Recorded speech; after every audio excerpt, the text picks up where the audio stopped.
Hello there, and welcome back to the eternal podcast of the Broccolo Dini. And as we like to say on the show,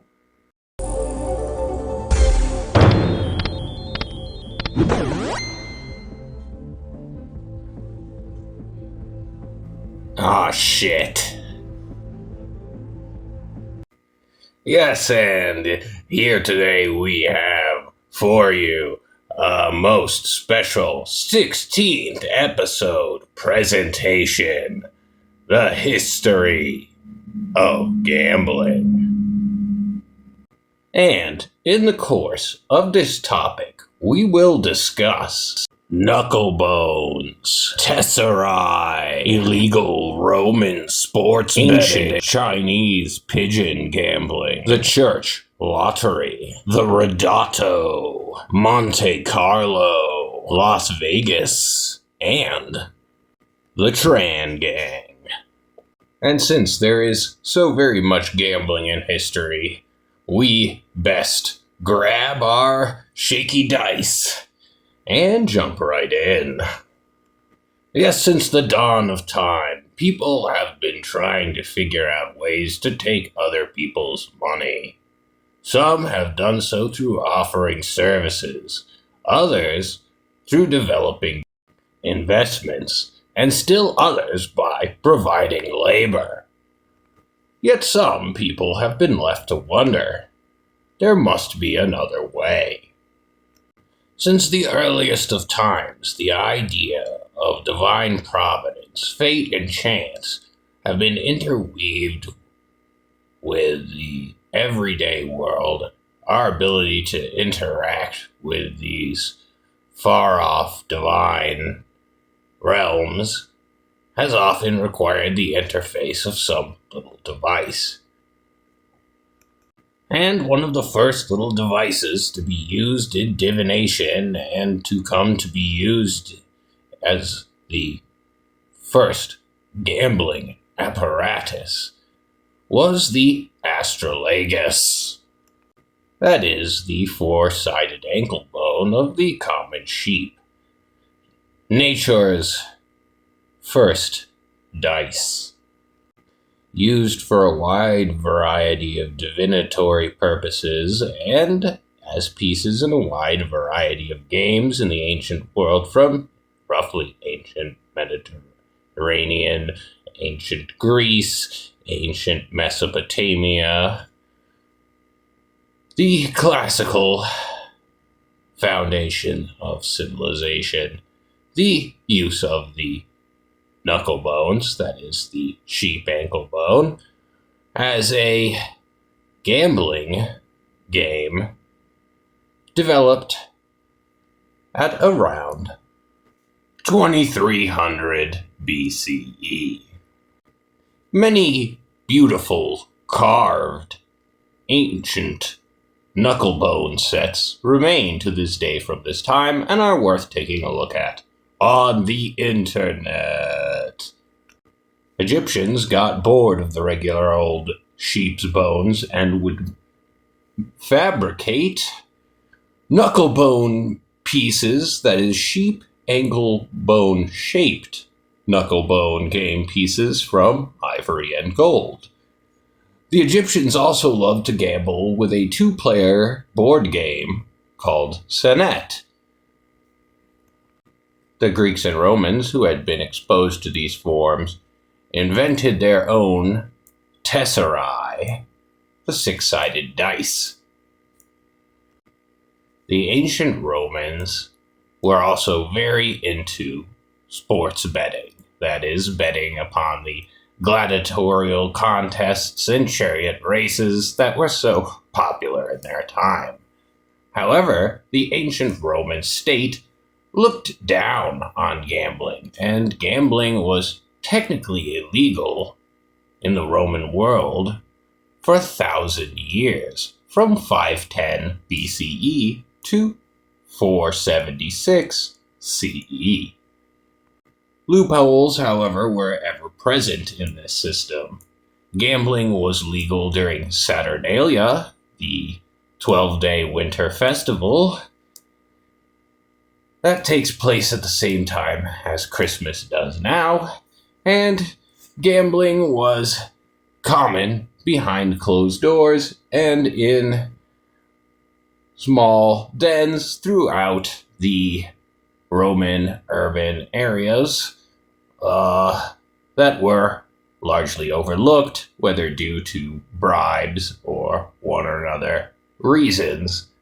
Gambling was extremely common in ancient Rome, despite the, at least nominal, 4 times fine imposed as the penalty for gambling.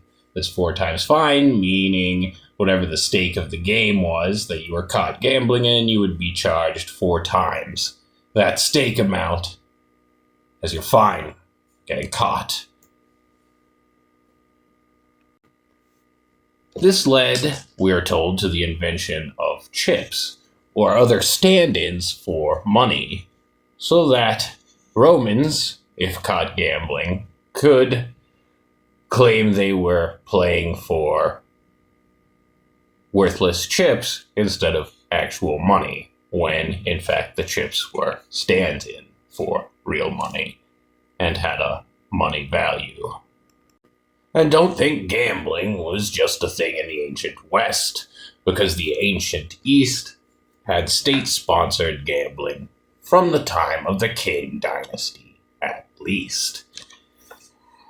The White Pigeon Festival being a grand presentation of ancient Chinese gambling. A bunch of pigeons would be let loose in Qingyan and race from Qingyan to Foshan. Before the race, the pigeons would be marked with special characters, the first in the set of characters in the 1,000-character classic. Later, Chinese state-sponsored lotteries removed the birds from the equations, but kept the characters in the grid of characters from which winning characters would be chosen randomly, effectively creating the modern game of Keno.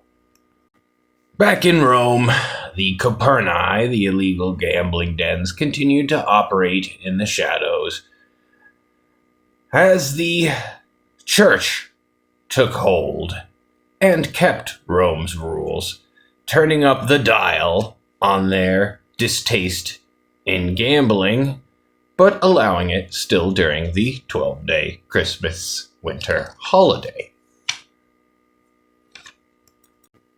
The church would later hold its own lotteries when desperate for money, believing that if the outcome was the church making money, then the outcome was always divine will. Returning crusaders brought new and more complex games back with them from the Byzantine and Islamic worlds. And the age of backroom gambling finally came to an end in the Renaissance. In the heady days of Renaissance Venice, there were people who wished very sanely to mitigate illegal gambling, and decided to do so by opening a legal casino of palatial quality that would serve the wealthy and the noble, who were, up until this point, losing large fortunes to ne'er-do-wells in backroom gambling. To this end, the first casino was founded. Now, casino is an Italian word for little house. However, in the Venetian dialect, it meant villa, summer home, or pleasure house. The first casino was called the Ridotto and was founded in Venice on the central plaza and was only for nobility and wealthy merchants. No one else admitted. The games played there were the ancestors of roulette and baccarat. And the Ridotto was an enormous success with its opulent and delightful character. It gave the gambler the sense of significance and of high society that took gambling from being something seen as a darkened corner ritual against the church and even Rome to being something that was a part of high society once again. However, religious and political conservatism would shut down the Ridotto in 1774. However, at this point, the cat was out of the bag in Europe. Gambling houses, such as the Crockfort, began to become popular in England in the 1800s, playing games such as Hazard, an ancestor of craps. In 1830, an English fishmonger who founded a casino eventually gained a fortune of £1 million. Now, as the 1900s came about, and the late 1800s, railways provided the wealthy of Europe with a lot of capacity to move around. They were suddenly more mobile than they had ever been before. And the spa town rose to popularity in this time, with large swaths of European nobility traveling to beautiful spa towns in the summer months. Some of these, such as Wiesbaden in Germany, became the earliest and most famous, and also offered gambling. However, the whole scene of European gambling and perhaps worldwide gambling was about to change, with a sleepy village on the Mediterranean and a desperate prince of Monaco. Yes, the village of Monte Carlo, where the Prince of Monaco, who was in every way out of money, the country completely desperate, the people leaving, the economy in shambles, and no real way to put it back together. Someone suggested to the prince that he open a casino.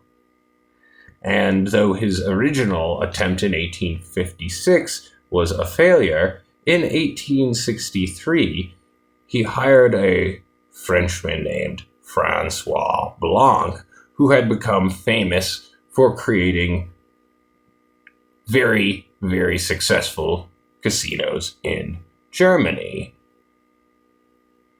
From 1863 to 1878, Francois Blanc worked on extending the railway from Nice to Monaco, mostly done by bribing French government officials. He hired Charles Garnier, an architect who had designed the French opera, and created an unbelievable and incredible casino, resort, spa environment.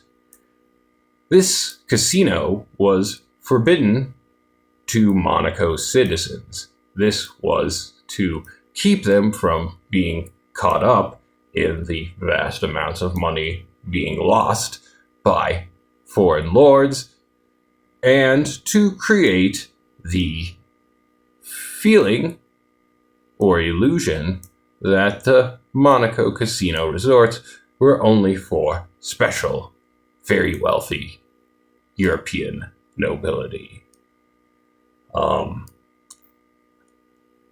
This casino operation, the building of the casino city of Monte Carlo, was so successful that Prince Charles was able to stop taxing his own citizens by 1883, and the economy of the nation floated solely on the massive losses of the European nobility in the Monte Carlo casinos. Monte Carlo became known as the playground of Europe, with a legendary public relations status, and is the birthplace of modern roulette. However, while Europe was experiencing this heady aristocratic age of casinodom, the United States was developing its own, much grittier brand of gambling.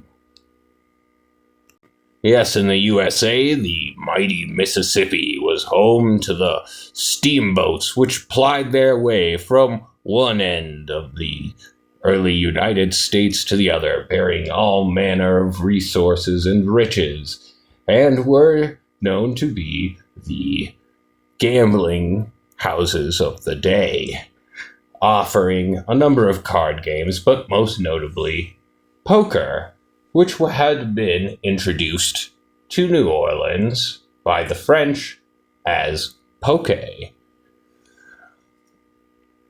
In this rough and lawless environment, card sharps killed each other after winning and losing each other's fortunes. And this environment spread into the Wild West, where unregulated saloon gambling in mining towns was a paramount sign of the age. As the 20th century loomed on the horizon, upscale indoor gambling became popular in the coastal cities of the United States of America. Like the upscale gambling houses of Monaco, these casinos offered an experience that was luxurious. However, unlike Monaco, these were much more entrepreneurial customers, and they were floating in on American values. Bribery and kickbacks kept these opulent gambling houses from being scrutinized until the 1920s, when Prohibition shut down just about everything one could do on a Saturday night. This shutdown, however, did not cause gambling, drinking, or prostitution to disappear, however, to become businesses relegated to the hands of organized crime. And in these heady days of mafia gambling and entrepreneurial expansion, a man named Benjamin Siegel has a vision of a city of gambling in the midst of the Nevada desert, where the Depression era had created the loosest gambling laws in the United States in the desperate hope of generating revenue. And this had left small casinos dotted across the desert, mostly providing services for Hoover Dam construction workers and weirdo travelers. The town of Las Vegas, like the town of Monte Carlo when the prince first gazed and cast his eye upon it, was a sleepy little hamlet, a dusty little railroad stop, a one-horse town in the middle of nowhere.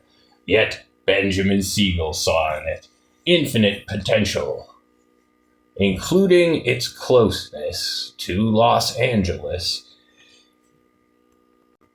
Siegel launched the first great casino resort of Vegas, the Flamingo, with a hefty mafia backing. And unfortunately for Siegel, at first, the Flamingo does not do well. And this leads to Siegel's mafia assassination. However, the Flamingo quickly takes off with economic success after the management change. Mob figures inspired by the Flamingo's success create more casinos, partially funded by Jimmy Hoffa's Union Teamsters. Mafia relations. This created a unique world in Las Vegas in the 1940s through the 1960s, where the legal and the illegal blended together. Profits obtained by legal gambling were often counted by the mob, and the skim, or what was known as the skim, was put into practice, in which a relatively small amount of cash from casino profits would be skimmed off the top before the rest was legally reported as revenue. This skimmed off cash would be distributed to mafia figures around the nation. In the late 60s and early 70s, federal crackdowns kicked the mafia out of gambling.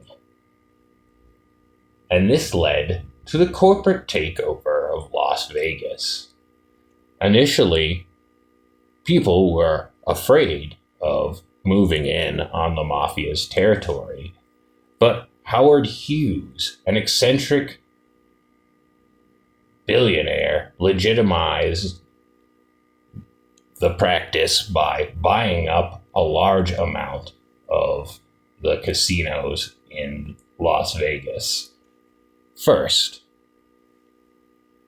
in response, the Nevada Gaming Commission, which had existed but mostly turned its head before, became a serious organization. And the development of mega resorts in the 1990s became a large part of the Las Vegas scenery, with the opening of the Mirage. Much of Las Vegas revenue is actually from slot machines. Slot machines came about in the late 1800s. At that time, simple three-reel mechanical devices, or mechanical devices that simulated poker. These were seen as being for quote-unquote beginners and women. However, they were found in the Las Vegas era to be the most profitable of all casino games for the house. Las Vegas casinos and others through time have created a wide variety of brilliant cheaters.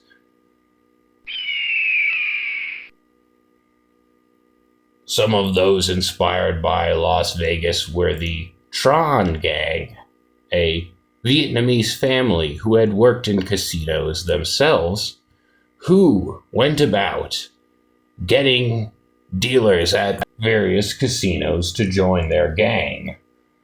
The dealers would ensure that the games of Baccarat were rigged in the Tran Gang members' favor. The Tran Gang members would, by this device, win fantastic amounts of money at the Baccarat table and then distribute it to the rest of the Tran Gang members. And cheaters such as Tony Carmichael, who basically drove the development of the modern slot machine with the various devices that he would create to hack them about every 10 years or so to keep up with the time. Devices that started out with simple wires that would be inserted into the machine to cause the reels to prematurely lock into a jackpot position, to later devices that shot lasers in order to keep the machine from realizing how many coins it had cashed out. But besides for cheaters, history has had many notable gamblers, such as the Roman Emperor Claudius, who had a custom topple-proof gaming board built into his carriage and wrote a book on the history of dice games. Henry VIII, who lost the bells of St. Paul's Cathedral on a single roll of the dice. There was, in the American West, Wild Bill Hickok, who died shot through the head while holding a pair of aces and a pair of eights. And Poker Alice, the cigar-smoking lady who gained financial independence in the Wild West saloons with her mathematical skill and calm demeanor.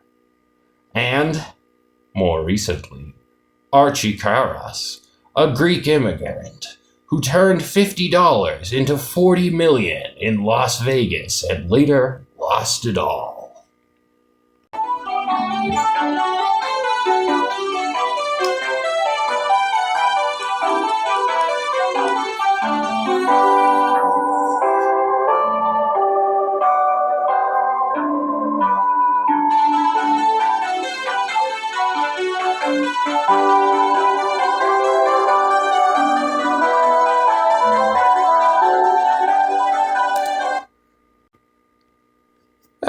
Thank you for listening to the Eternal Podcast of the Broccolo Dini.